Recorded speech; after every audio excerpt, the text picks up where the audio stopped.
Gopal teller teller Gopal, काय झालं पैशांचं? कुठं आली तयारी? चालली आहे तयारी, चालली आहे. काय 2 करोड लई मोठी रक्कम आहे, 1-2 दिवसात कशी जमायची ना. चालली तयारी. ते तुमची माणसं, तुम्ही असं घरापर्यंत नका येत जाऊ, बरोबर नाही वाटत. बरं, घराच्या बाहेर आम्ही पडलोच नाही तर कुठनं पैसे जमा करणार? पैसे तर मी वसूल करेलच, फक्त तू टोप्या घालू नकोस. 15 दिवसातले 2 दिवस संपलेत, माहिती आहे ना. 2 डोळे, 2 अंगठ्या, 2 अंगठे.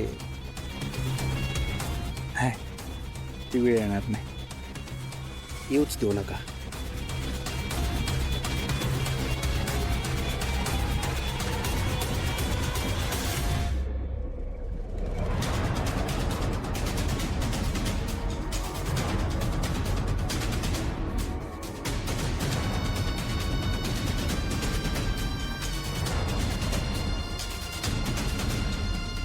हेच लपवत होतं का माझ्यापासून?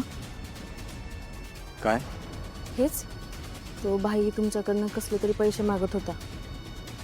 काय नवीन भानगड? सगळी तुमचीच कृपा आहे माझी? मी काय केलं? लालेजी. तुमच्या अपहरणाच्या, मर्डरच्या खोट्या केसमध्ये मला जेलमध्ये टाकलं.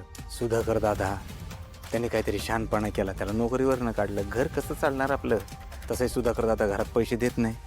पैसे देणार कोण सांगा बरं मला. मग अशातच त्या भाईचा एक माणूस मला भेटला. म्हणलं असाच एक भाई आहे जो मदत करतो. मी म्हटलं मदत मिळते तर मदत घ्यावी, पण ती मदत अशी अंगाशी येईल असं वाटलं नव्हतं. हे सगळं का झालं? कुणामुळे झाले? तुमच्यामुळे. खरं तर लालजी मला हे बोलून दाखवायचं नव्हतं, पण सतत तुम्ही जो माझ्यावर संशय घेताय असं तसं ही ती, त्याच्यामुळे मला बोलून दाखवावं लागलं. हो, मला तर फक्त तुम्हाला समज द्यायची होती. नका देऊ समज लालीजी. आयुष्यभर धडा मिळालाय तुमच्यामुळं.